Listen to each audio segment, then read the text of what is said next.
Salam, xoş gördük yenidən hər birinizi. Bugünkü mövzumuz pronoun olacaq və 3 testinin üzərində bütün mövzunu izah edəcəm. Elə isə başlayaq.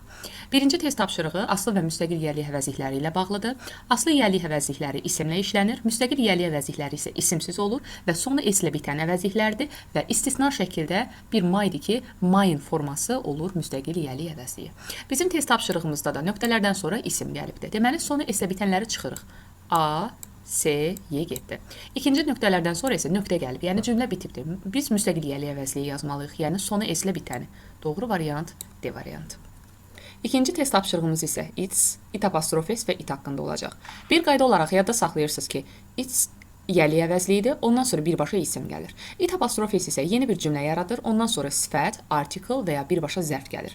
It isə obyekt əvəzliyidir və feillərdən sonra işlənir. İndi isə baxaq testimizə. Bizdə birinci nöqtələrdən sonra people, isim gəlibdir. Birbaşa isimlə işlənən də it idi. D-ni, Y-ni çıxıram. İkinci tərəfdə birbaşa sifət gəldiyi üçün bizə it apostrofes lazımdır. B-ni də çıxıram. Sonuncu hissədə isə feil verilmişdir. Feildən sonra da işlənən itdir deyə A variantı. Son olaraq isə bir qəbul sualına baxırıq. Bu tipli suallarda nöqtələrdən dərhal sonra gələn sözə baxırıq. Cəmdədir, S apostrofla verilib. Bu zamanda biz cəm işarə əvəzindən istifadə eləməliyik. Z-si, zəti çıxırıq.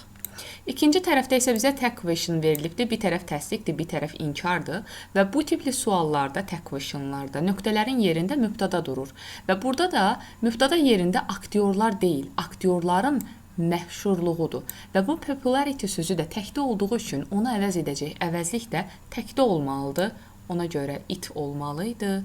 D variantı. Bugünlük bu qədər. Növbəti videom pronounun ikinci hissəsi olaraq nisbə əvəzlikləri əhatə eləyəcək və bu tipli videoların davamlı olması üçün səhifəni izləməyi və videonu like etməyi unutmayın.